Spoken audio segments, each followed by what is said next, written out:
After my December 2nd run, I continued with my usual post-run walk. Today, I decided to walk up the mostly abandoned dirt road on the west side of our property and the east side of the wash. This road from our property heads north towards the freeway. I walked up the road, crossing the northern edge of our property. Just a short ways further, I started smelling something awful, like really awful, and I looked around.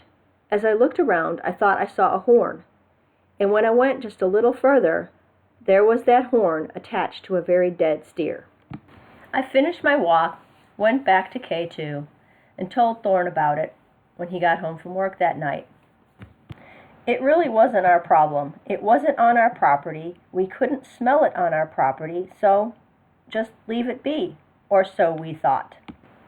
But that dead steer was going to plague us, mostly in the form of Whizzer. A few nights later, after Thorne got off of work, Whizzer was making his rounds. Yes, he is the neighbor's dog, and he likes to stop by and say hey once in a while. Well, before he stopped by, he had been at that dead steer, and he smelled of death. Yes, bad, so bad it was making Thorne want to be sick.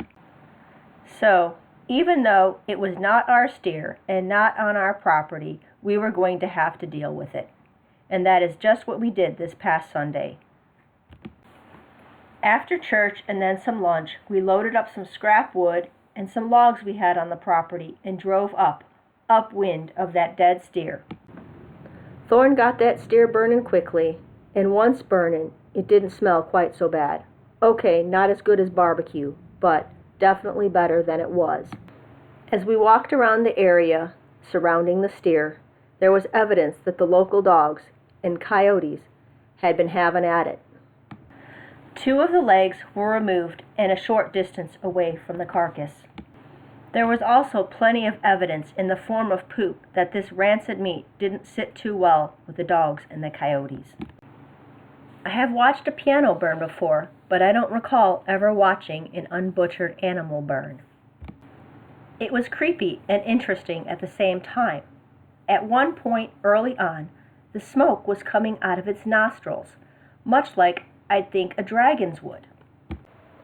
After I commented on that, Thorne said that he'd seen the jaw close as it heated up. We were both amazed at how brittle the bones had become and how they shattered like pottery as he stirred the fire to make sure all of it was burning up. The hide proved to be tough, though, trapping a hunk of meat between itself and the ground and preventing it from burning. When all was said and done, there was not much left of this steer, mostly ashes and some fragmented bones. An interesting experience, but one I have no desire to repeat. Hope you enjoyed this video of off-grid desert living out here at K2. Remember, as usual, this is a non-sponsored video. Until next time, the directionally challenged hiker.